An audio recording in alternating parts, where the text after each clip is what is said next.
I think most Christians go to church every Sunday feeling like second-class Christians because they're not a pastor or a quote-unquote full-time missionary, which, by the way, is the most ridiculous term I've ever heard. Full-time missionary, right? Well, that means you have benefits. Yeah, right, exactly.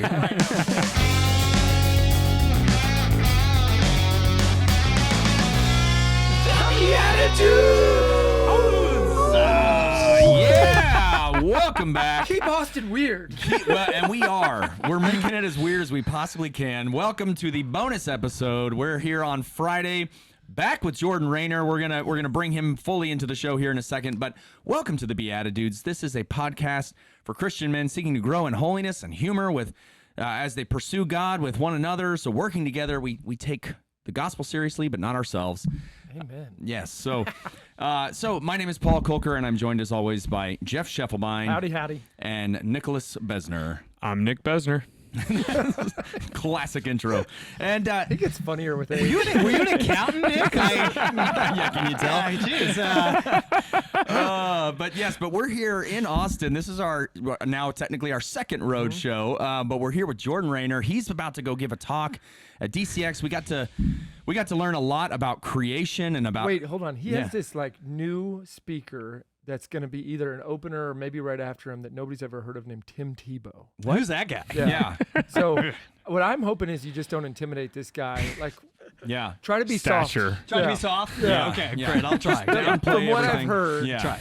you know, someday he's going to sign this table. We're willing The it. tiny table? Yeah. Yes. It's out there now. I love it. Or you could just It's out say, there. I know Tim Done. Tebow, and you can Boom. sign it. Done. I'll sign it for you. I'll sign Tim's name. I have Yeah. authority to do that. No, but last time we were talking about creation and about how all of our work participates in God's creation because He created us to create. And Yes. so go back and watch that episode if you haven't seen it yet. It was phenomenal, inspiring for all of us sitting in here right now.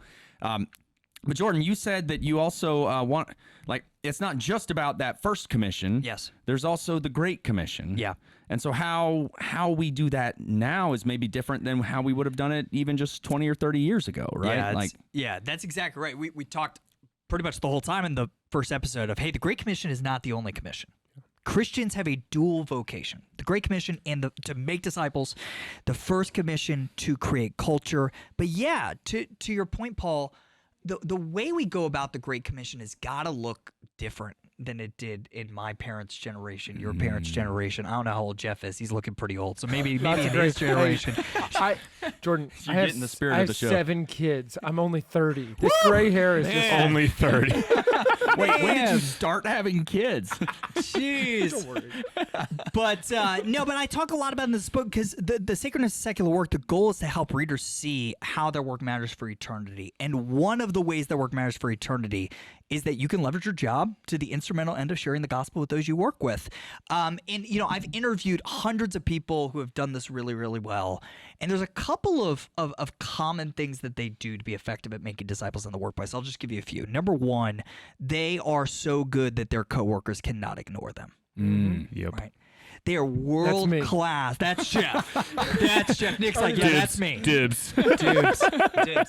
No, they're that's right. exceptional at what they do. Yeah. And so, in this cultural moment, Paul talks about working with our hands so that we may win the respect of outsiders. Mediocrity doesn't win the respect of anybody, right? Mastery does, right? So the people who are really good at making disciples are really, really good at what they do, but they're not just excellent at their craft, they're also really good people, right? They are the people in their offices that care about other people beyond their productivity. And then third, I would say, the people who are disciple-making machines are really good at intentionally steering conversations from what I call the surface to the serious to the spiritual. Because most of our conversations cool. with non-believers are super, super surface level. It's like, how was the game? What'd you do this weekend? We talk about nothing. No layups. No layups. And I came across this practice by William Wilberforce, who is an expert at this that I He was love. a Wilbur to be forced. He was a Wilbur of a force. There we go. Jordan, I redeemed set him you. up. Yeah. So for those who don't know, Wilberforce is most famous for, no big deal, abolishing the slave trade throughout the British Empire in the late 1700s. Heard of it. NBD. Yeah. But he was also a disciple-making machine. But most historians agree that he led about 200 members of parliament to faith in Jesus Christ. Wow. In his 30 years in parliament. Here's how he did it. He kept a really simple journal that he called his list of launchers. And so this very, very simple journal. He'd have a name of somebody, Sally. And next to Sally's name, he would have a list of conversation starters or topics to launch those conversations from the surface to the serious to the spiritual, right? I've adopted this over the last few years, and it has opened up more conversations to share the gospel than ever before. So, for example, my hairdresser is a lapsed Catholic. So we're recording this in October. On my launchers list right now is the next time I see her to ask her, hey, what Christmas traditions do you guys have as a family? Service level? Like, what do your kids do? What do they like? Do you guys like watching Christmas movies? Cool. Did you go to Christmas Mass, right, as a kid? Did you go to Mass regularly as a kid?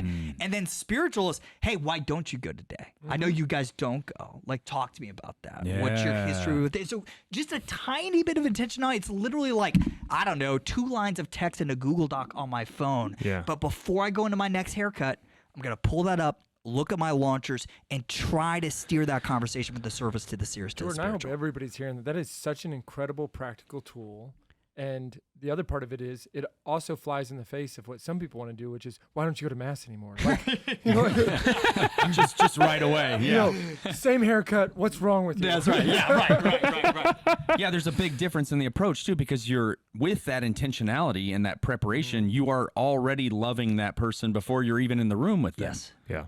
Yeah, I'm thinking about them. Yeah. Right. I'm treating them as a person rather than a salvation project. Yeah, And trying to get to right. know them and where they're coming from. And I don't do this perfectly, right? But I found it to be a tremendously helpful tool. Because here's the deal, right?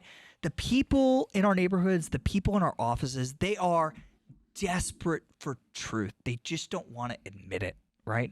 And we've got the market cornered on truth in a lot of ways, right? Right. And so just with a little bit of intentionality, I find in my experience, people are ready to open up, but we got to do the work of trying to steer the conversation in that direction. But you're also, because you're moving in that pattern, you are building a relationship in the process as well. Yes. So it's not just, okay, let me check that box at the end so that I feel better that I tried to evangelize. It's, hey, how did I reach you where you are? Yeah, and it's also why I spend so much time in this book talking about how our work matters, even when we don't get that chance to explicitly share the gospel. Sure. Because I find a lot of Christians today, we want to microwave people into belief in Jesus Christ. Right? Like, we want to press the button, beep, beep, beep, done, like 30 seconds. Man, but like, that's not how faith You grows. gotta slow roast them. This is what Paul saw, slow roast them, Rotisserie. right? Rotisserie style. Jeez, this got off track. No, sorry. Man.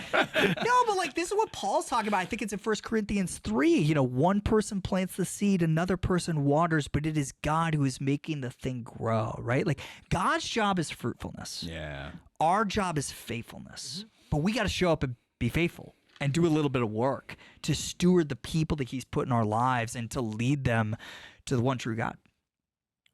I always love that because I'm thinking about when you're in those working environments and we talk about excellence in work, you know, that's attractive, and people that I think is also one of the synonymous with what you're saying here, joyful people are attractive. If I look at somebody and I say, man, I know this guy didn't hit his sales numbers, or the accounting department has been staying late because they're trying to do a quarter close, and there's the one person who still operates with joy. The person who, you know, they have a sick relative, you know that they're going through whatever, because joy doesn't mean you're not sad or exhausted, and it's not synonymous with happiness, but it's a fruit of the Holy Spirit that you see come through people. And that's where people say, what do you have that I don't? And it's vitamin Jesus. Yes. But this is why, when did we release the previous episode? Was that on Monday? Monday. Yeah. Okay. This is why I spent so much time talking about how our work matters beyond the Great Commission. Here's the irony. For the first time in church history in the last 200 years, we have treated the Great Commission as the exclusive mission that Jesus gave us, which is an unbiblical lie. The irony is, when we treat the Great Commission as the only commission, we become less effective at the Great Commission because I go to work, and when I don't have an opportunity to share the gospel, I feel like I'm a failure. I feel like God's disappointed with me. I feel a disconnect between my faith, which I call the most important thing in my life, and the thing I spend most of my life doing. But when you understand that God cares about 100% of your time at work and not just your explicit acts of evangelism, you become fully alive doing the work, fully joyful doing the work, and fully alive people attract the lost like honey attracts bees. Yeah, you don't even have to be smart. No, no. You're fully alive. I think about all these times I watch these missionaries, they leave college, they go off to do this missionary work, they're on fire for Jesus, and then they leave that, and then they have to go get a job, and they always use the word just. Oof. I'm just an accountant. I just work in my church office now. I just do and you're like, wait a minute. You every day are working with people, producing some good or service for the common good of humanity. If you do it with excellence and for the love of Christ, then it is absolutely answering that call, instead of the opposite, what you're saying is deteriorating it. And oh, by the way, it is mere Christians working as accountants and janitors and baristas, not religious professionals, who have always been the most effective at the Great Commission. There's a really dense but great book by Dr. Michael Green called Evangelism in the Early Church. He's exploring how did Christianity explode in the first few centuries. Here's what he found. 80% or more of conversions in the first 3 centuries of Christianity came about not through full-time missionaries and people preaching in synagogues. It came about through mere Christians working as shepherds, working in wine stalls, working in markets, whatever it was. And the same is true today. We're living at a cultural moment where people are less likely than ever to darken the door of a church to learn about Jesus for the first time. So where are they going to learn about him? Through you, believer, working shoulder to shoulder with them out in the world. It is time for the church to scatter once again. Not just as full-time missionaries, although that's very important, not just as church planters, but scattering into Google, into Amazon, in corporate America, in your local coffee shop, because that is where the lost are. That's where they're spending their time. Let's go rush to them, love them well, do our work with excellence, because it's what God created us to do in the First Commission. And when we do, win tons of chances to explicitly engage in the Great Commission. I think just something that I'm sensing or feeling right now is that this is going to be a message of a lot of freedom for a lot of our listeners. Yes. Because you're not saying that missionary work is bad. No. And you're not saying that explicit church work is bad. Correct. But it's this emphasis that can shift ever so slightly so that somebody doesn't feel like they're a less than good Christian for maybe not wanting to go do that or not feeling called to go do that. God maybe hasn't put that vocation on their heart. And so, but they can still be salt and light in wherever they find themselves. I think most Christians go to church every Sunday feeling like second-class Christians because they're not a pastor or a quote-unquote full-time missionary, which, by the way, is the most ridiculous term I've ever heard. Full-time missionary, right? Well, that means you have benefits. Yeah, right, exactly. Right, a 401k. No, but listen, if we understand that this first commission to make culture in Genesis 1 is the thing God made us to do in the beginning, the thing God redeemed us to do on the cross. See Ephesians 2:10. Why have we been saved? Paul says, we are God's handiwork, created in Christ Jesus, i.e. redeemed, i.e. saved, for the good works which God prepared in advance for us to do, right? It's the thing we're going to be doing for eternity on the new earth, as we talked about in the last episode. And so I have freedom to fully engage in the work that I know deep in my bones God made me to do. You're sitting there right now listening to this pick. I know God made me to be a songwriter. I know he made me to be an accountant. When I build a spreadsheet, I feel God's pleasure. You know his love language. Nick does, right? When he does an index match, But man, index, oof, yeah, data to column, so hot right now. No, but by my prayer with this book, you nailed it, Paul, is freedom to fully embrace that work as just as much ministry as a pastor or religious professional. Wow. You talked about Mere Christians. Yeah. That's the name of your podcast, too, It is. right? Yeah. Tell I'm us- just stealing from Lewis. Just Oh, blatantly. nice. Yeah, I knew you didn't make that one up. We stole BeatiDudes. Yeah, which is why you can't find us on Google. Yeah, it 'cause turns out they got more hits than us Yeah. when he spoke on the Mount. Yeah, yeah, man, that whole, jeez. and on a How dare plane. he? Yeah. Yeah, we're BeatiDudes on the mound. I don't know. Flower mound? Yes. Closer to there. So here's a question for you. How can listeners follow you, find you? You got a couple different things out there. I know the book. We can talk about that again, but also you got some great stuff that you're putting out. Oh, yeah. We get so many free resources. My mission in life is to help you understand how the unabridged gospel of Jesus Christ influences your work Monday through Friday.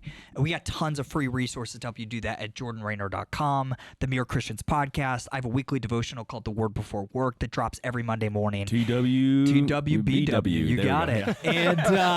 And then we got this new project, The Sacredness of Secular Work, 4 Ways Your Job Matters for Eternity, even when you're not sharing the gospel.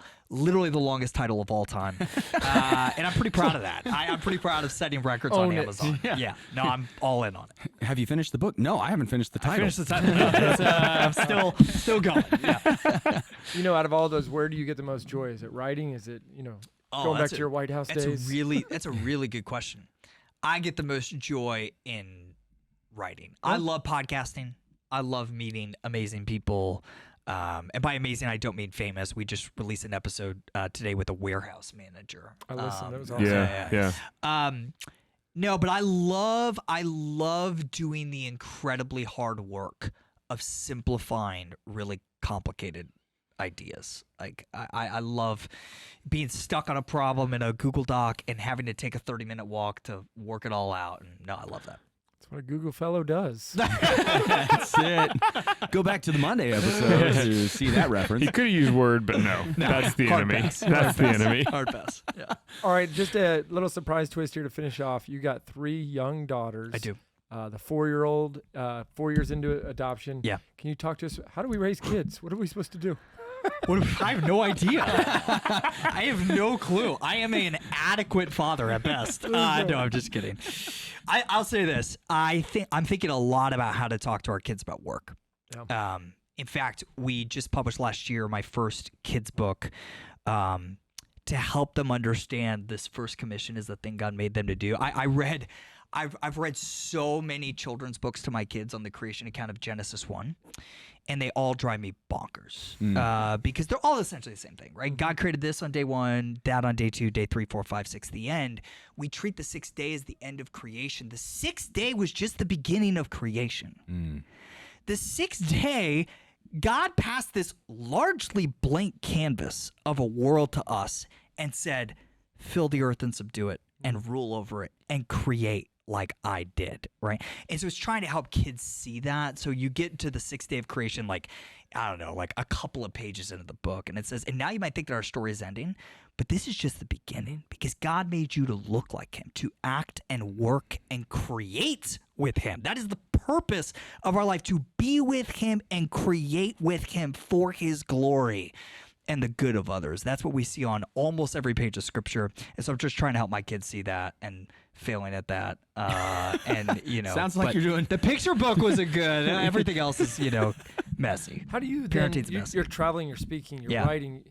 People want your attention. I'm sure your phone blows up and people are trying to get a hold of you. How do you give your kids their due Ooh. attention when you can? And so if you glad need me to asked edit this. this out because you're not No, doing no, listen. I'm not good at a lot of parenting. I'm really good at this by God's grace. Yes. So I track this.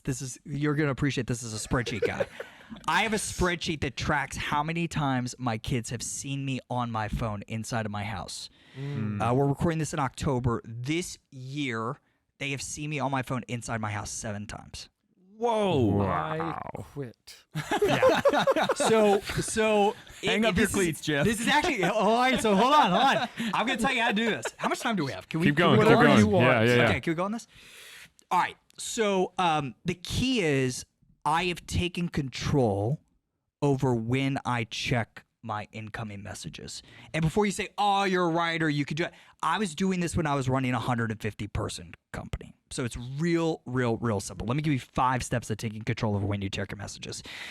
Number 1, choose ahead of time when you're going to check your messages. Instead of letting incoming text notifications and emails let you decide when you're going to check your messages, believe me, you have some control over this device. And so maybe you say, okay, I'm going to check it at 10 a.m., 12 p.m., 2 p.m., 4 p.m., whatever. That's step one. Step two, build a list of VIPs who will have access to you at all times and not just those predetermined times. My VIP list is my wife, my assistant. When I was running a big team, it was my direct reports, right?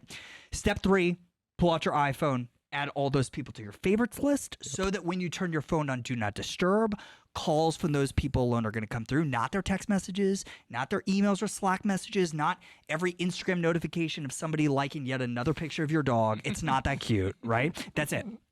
Choose when you're going to check your messages, build a list of VIPs, add them to your favorites list on your iPhone or your people list if you're an Android user. Step four, you got to set expectations with your VIPs about your new response time. You go to them, very simple message. Hey, I'm trying to be more focused at home with my kids. I'm trying to be more focused at work. Here's how you can help me. From now on, I'm only checking my phone at X, Y, and Z times. However, you're a VIP in my life, okay? If you send this to your spouse, don't use the term VIP. They love Pro that. tip. Pro tip, okay? But so if you need me more urgently than that, do not email me. I won't see it. Don't text me. I won't see it. But if you call me on my cell, I'll answer every single time.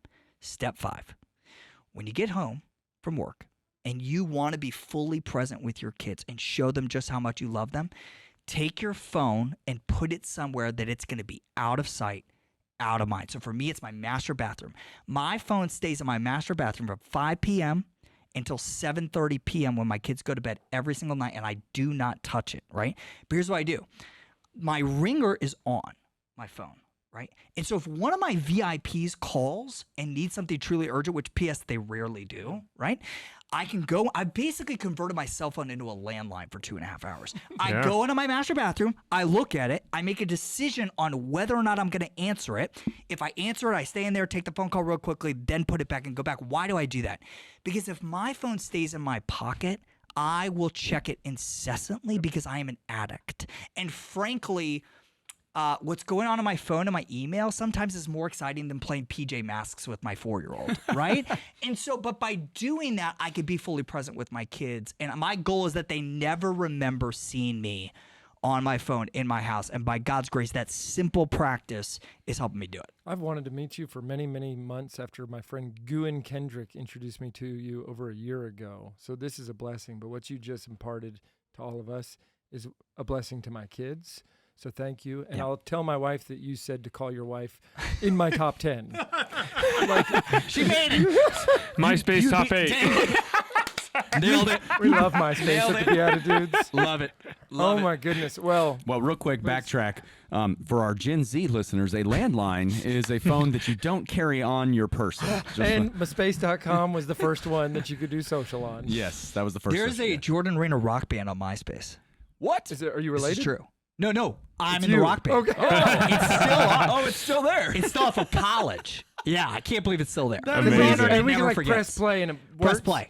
Last time I checked it like 2 years ago. We'll yeah. just outro with that music if we Outro can. with that. Yeah. Yeah, we're on it. We when we started this little thing, we found somebody who had something called the BeatiDudes, and they published one thing ever. So we just blitzed the whole market and trademarked it. So all That's done. awesome. Thank you. Thank you. Thanks for playing. Thanks for playing. You are not in my top favorites. No, God bless those people. So I sound Nice so recovery. Blessing on your household. Jordan, these two have been around me so long now that I love building cultures at work that are called like a surprise and delight moment, but they figured out all I want to do is surprise people to delight myself. Yeah. It's amazing. Kind of Surprise you, delight me. Yes, Yeah. exactly. Unique twist on surprise and delight. Yeah. Indeed. All right, so jordanraynor.com is a great place for people to go and get connected, get started, find what avenue or avenues they want to be a part of all of this great stuff that you're putting out here. I want to say, if anybody didn't listen to the first episode, go back. There's a man named Rick who we can thank for speaking truth into your life, because Rick knew you were a starter and somebody who is going to co-create and to help God's word to be present to all of us, especially in the working world. You're a blessing. And I like you better than I like Tim Tebow right now. Oh, man. Jeez. I hate Tim Tebow. I went to Florida State. So, The truth comes out. Be sure to give him the stiff arm tonight. Just kidding. Y'all ought to fight on stage. Love Tim. Yeah. Yeah, we'll see how that goes. Funny, he's saying that knowing this episode won't air before tonight. Yeah. All right, Jordan, you're a blessing to us. I hope everybody out there gets a chance to follow along with all your great work. It's been a blast being in Austin, Texas, where they're keeping it weird and we're keeping it holy, because by being here, we've made Austin holy. Yeah, there we go. As we learned. That's right. Yeah. Instantly sacred, Austin. Keep Austin sacred. Hey, there you Hey, go. there I you go. love it. That is trending right now. Yeah. Hashtag keep Austin sacred. Love it. All right, with that, we will see the rest of you wherever we see you next, hopefully on the podcast and beyond. And then we will also See you in the Eucharist. God God bless. bless you. Thanks for tuning in. If you'd like to join us at our undersized table, subscribe to the video version of the show on YouTube by typing @ that's the symbol @ so shift and 2 on your keyboard, @ the _BeatiDudes on YouTube. We'll see you there. This podcast is part of the Spoke Street Network. For more great podcasts, visit spokestreet.com.